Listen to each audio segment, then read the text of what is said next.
morning. Happy Tuesday.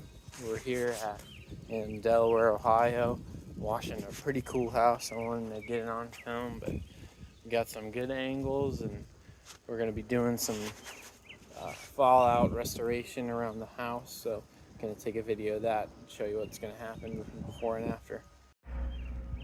So as you can see over here, just like along the perimeter of the home, they just have like the coolest windows and the angles and stuff.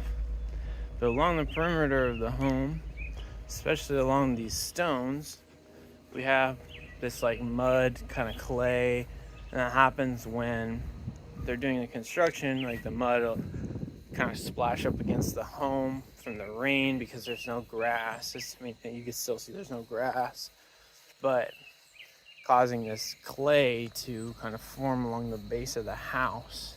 So we're gonna pressure wash it, apply a pretty strong chemical on it to get it off, and then we are going to wash it off one more time. We'll also be washing this deck up here to help, because it's a little dirty and moldy on the top.